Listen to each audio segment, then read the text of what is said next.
Il arrive un moment dans le art martiaux mixte où ce sentiment intangible est dans l'air. L'attente d'un knockout brutal. La guerre transforme la vie de deux guerriers. Ou dans le cas de l'événement principal de l'UFC 309, la fin d'une ère et le début d'une nouvelle. Ce dernier n'est probablement pas dû à un changement direct de la garde, mais plutôt à l'ordre naturel des choses qui finit par prévaloir. Peu importe le vainqueur entre le légendaire Jon Jones et Stipe Miocic, cette nuit légendaire au Madison Square Garden semble enfin mettre fin à une saga des poids lourds entachés. Cette situation impliquant Jon Jones, Tom Aspinall, Dana White ne mourra pas. Parce que c'est censé se produire. Et si Aspinall arrive et bat à mort le prétendu meilleur de tous les temps, cela détruit l'une des rares légendes qu'ils ont encore. Et c'est pourquoi ils le protègent et le nourrissent d'un vieil homme en infusant. Bien qu'ils ne soient pas à l'apogée de leur pouvoir, ni le joyau que nous méritons vraiment, ce sont deux des plus grands de tous les temps qui s'affrontent. Je vous guiderai à travers leurs duels et d'autres. Je vous invite à aimer la vidéo et à vous abonner à la chaîne. Et sans plus tarder, voici un guide décontracté de l'UFC 309. Alors que les deux têtes d'affiche de la soirée terminent leur brillante carrière, un autre cherche à propulser la sienne. Bo Nickal, le sujet brûlant des poids moyens, était déjà considéré comme un grand du sport de combat avant son arrivée fracassante à l'UFC. Un pedigree de lutte américaine digne des plus grands de l'UFC. Ces pas courageux dans les arts martiaux mixtes ont pour l'instant porté beaucoup de fruits. Ces lutteurs d'élite arrivent à un âge précoce. C'est un autre putain de problème. Grand fan de ce gars. Je le regarde depuis sa première année, mais je déteste quand ce connard vient avec moi sur le tapis. C'est un putain de cauchemar, bro. La façon dont il obtient des ceintures noires légitimes. Et juste prise de contrôle, demi-garde, soumission latérale. Quoi le fuck, bro?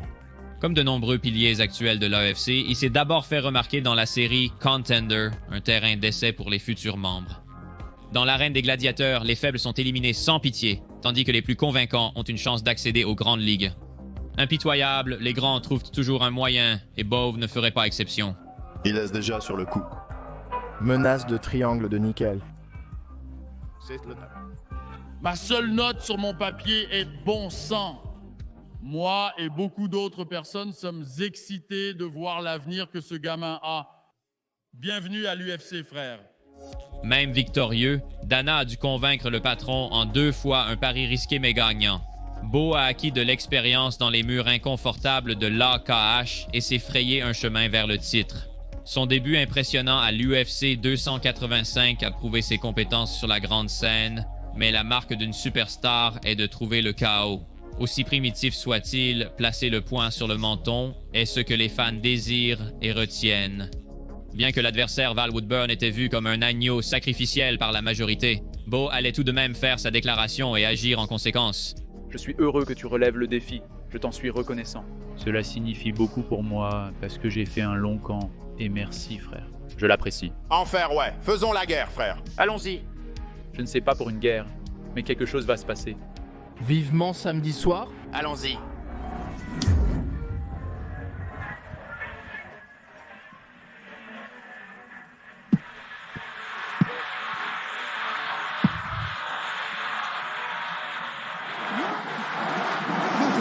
Vraiment impressionnant. Bo prouve qu'il est plus qu'un simple lutteur unidimensionnel.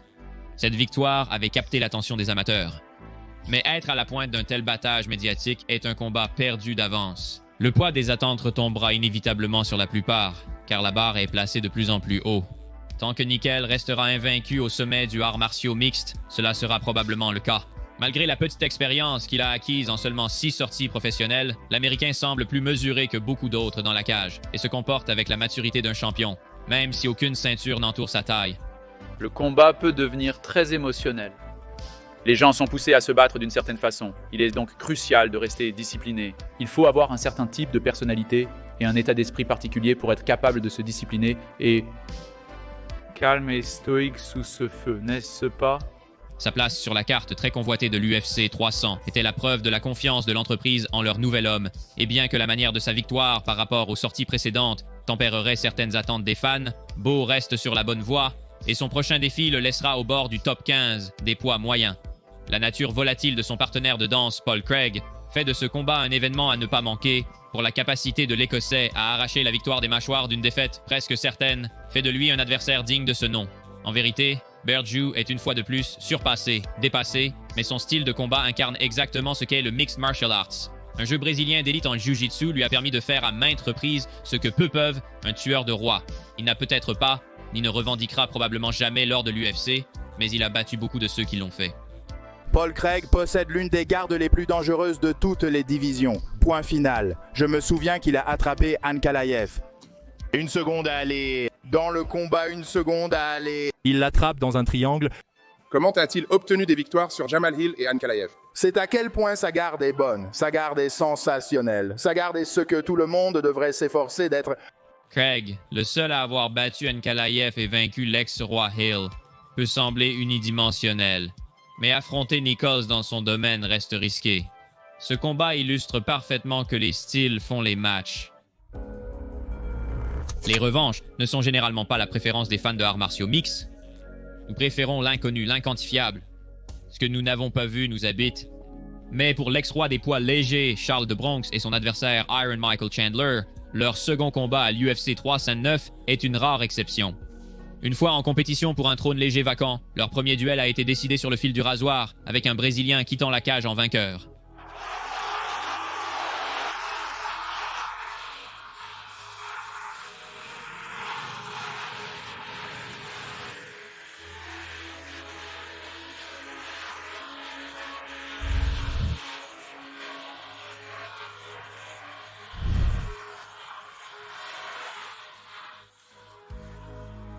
C'est ainsi qu'est né l'Oliveira que nous apprécions aujourd'hui. Une brève période de chaos parfait au sein de la division des poids légers. Dans une ère de combat pleine de combats de points et de précision, Charles a totalement rejeté cette notion, vivant et mourant par l'épée.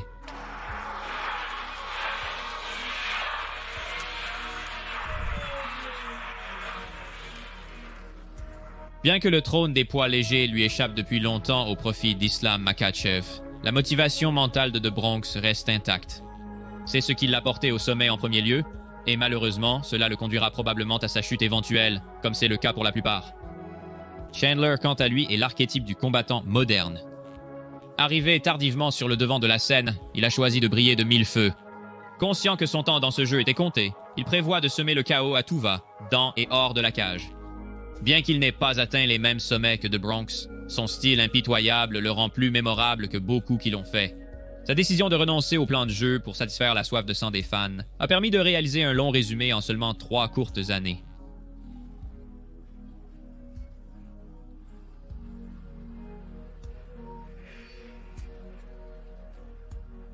En réalité, ce duel n'aurait jamais eu lieu sans les actions d'un certain Notoire dans un autre calendrier. Le destin de Chandler aurait pu être différent. Durant plus d'1 an, Michael a privilégié l'argent à l'héritage, en payant le prix. En tant que fan, nous avons eu droit aux pitreries de l'Irlandais. 184, tu veux faire 185. Les dieux du art martiaux mixte ne laisseraient jamais leur joyau devenir celui de Chandler. Chance ou mauvaise prise de décision, je ne suis pas tout à fait sûr, mais la réalité était qu'approchant de 39 ans, son temps dans ce jeu est presque terminé, et au lieu de concentrer ses efforts vers la sangle, il avait été à la poursuite de fantômes. Mais son prochain joyau avec Charles est la preuve d'un changement d'état d'esprit, et avec la reconnaissance que cela pourrait bien être sa dernière chance, une telle motivation nouvellement fondée pourrait suffire à réécrire ses rêves précédents. Charles Oliveira a volé mon rêve de devenir champion de l'UFC. Mon but, devenir le numéro 1 mondial lors de mon 2e combat UFC à Houston, Texas. Nous élaborons un plan de jeu pour le vaincre lors d'un match revanche. Allez lever la main et ensuite je vais gagner le titre où j'ai enfin l'opportunité de saisir l'âme de Conor McGregor. Bien que d'autres soient plus méritants, la notoriété des deux hommes signifie qu'un gagnant pourrait avoir une nouvelle chance pour la ceinture et ses avantages monétaires. Peu importe le vainqueur, c'est un duel considéré comme le véritable événement principal, digne d'une foule de 20 000 personnes.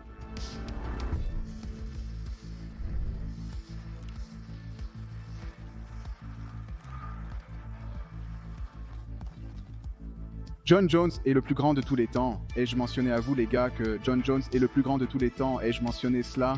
L'UFC 309 met en vedette un combat attendu depuis longtemps, mais que peu, sauf Dana White, pensaient voir se réaliser. Bien que l'UFC n'ait jamais été guidé par la morale, Écarter le roi intérimaire pour un Stipe Miocic en déclin est l'une des décisions les plus flagrantes récemment.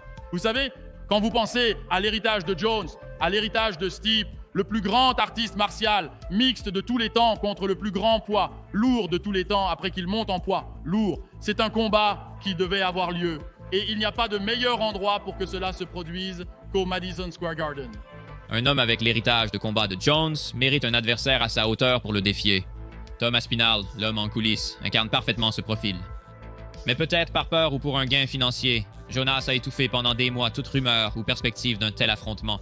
Aussi impressionnant que soit Tom, ce n'est pas encore assez important pour déterminer mon emploi du temps et mes décisions. Ce n'est pas de la science infuse. Il y a 2 gars qui prétendent être le meilleur poids lourd du monde. Réglons ça, aussi simple que ça. Malgré les opinions ou les souhaits de chaque homme, le dernier mot revient aux hautes gradés. Malgré l'opposition des combattants, des fans et de ses plus proches alliés, Dana maintient sa décision initiale. Pour que la vieille garde affronte la vieille garde, avec son entêtement vient un nouvel angle unique. Comme les mantilles de talons maléfiques adoptées par de nombreux combattants aujourd'hui, Dana semble canaliser cette énergie dans une sinistre mise en scène pour promouvoir le combat. Tom mérite peut-être de combattre John ou Stipe, ou c'est peut-être un meilleur combat. Non.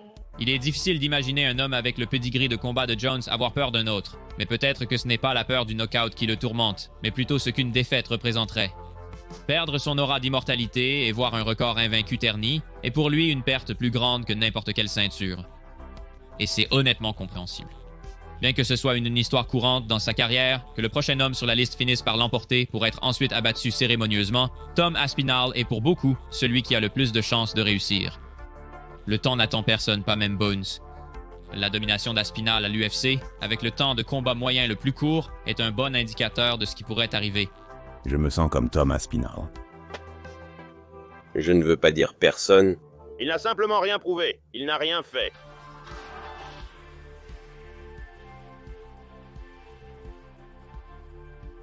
Et il n'y a aucune chance sur Terre qu'il me combatte.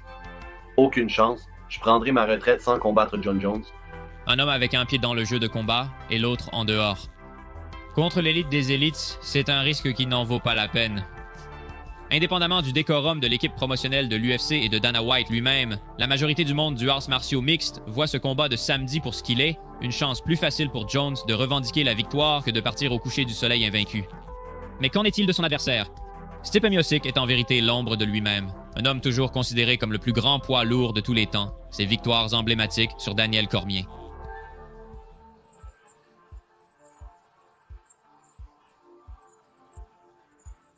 Et le redouté Francis Ngannou l'ont immortalisé. Des distinctions méritées, mais désormais sans importance. À 41 ans, sa vitesse et ses réflexes ont disparu depuis longtemps. Il n'est plus le même homme. Même s'il ne l'admet pas, la communauté arts martiaux mixte s'est exprimée. Parce que tout le monde pense qu'il va me botter le cul. Je n'aime pas qu'on me dise ça. J'aime faire taire les gens. Il est difficile de nier l'activité. Tom Aspinall, il est dedans. Il n'y a vraiment aucune raison valable pour que John et Stipe se battent. Vous devez le comprendre. Près de 4 ans après sa dernière sortie, une perte brutale du trône face au Predator dans une Apex Arena vide, ce n'est pas la rouille du ring qui jouera un rôle, mais plutôt les étreintes du temps lui-même. Mais aucun combat dans ce jeu n'est sans risque, surtout avec les marges fines de la division poids lourd en jeu. La puissance et l'intelligence de combat de Stipe demeurent intactes, et le ressentiment d'être vu comme une réflexion pourrait catalyser sa victoire sur Jones. Rampage croit réellement que Stipe pourrait finir John Jones. Je pense que tu serais le premier à le battre. Illusion, foi justifiée, ou les deux. Stipe porte la mentalité du championnat du destin comme tant d'autres, celui qui les mène au sommet du sport, mais les garde en combat même quand ils ne devraient plus l'être. De l'autre côté, en ignorant Jones, l'héritier légitime du trône, le roi par intérim n'a fait que catalyser le succès de Tom et doit maintenant envisager la perspective d'un duel potentiel. Mais contrairement à l'ancien Jones, un homme avide et prêt à relever n'importe quel défi, tous les signes indiquent maintenant sa retraite, cette sensation de finalité persistant dans l'air. C'est l'une de ces choses. J'aimerais les voir se battre. J'espère qu'il ne prendra pas sa retraite. Peut-être que c'est une grande tactique de négociation. Peut-être que l'UFC fait un pas en avant et fait une offre folle et nous arrivons à voir Tom contre John. Mais pour l'instant, selon tout ce que dit John, il semble que Madison Square Garden contre Stipe Miocic sera la dernière fois que nous le verrons combattre. Indépendamment du spectacle de 309 pour Jones, c'est une situation perdant-perdant. Car en défendant le trône et en posant les gants comme beaucoup s'attendent à ce qu'il le fasse, sa carrière sera marquée. Les fantômes d'Aspinal le hantant à jamais. Mais s'il y a jamais une lueur d'espoir à tirer samedi soir, c'est que nous avons l'occasion de voir un membre du mont Rushmore du arts martiaux mixte entrer à nouveau dans la cage. Et cela en soi est un privilège.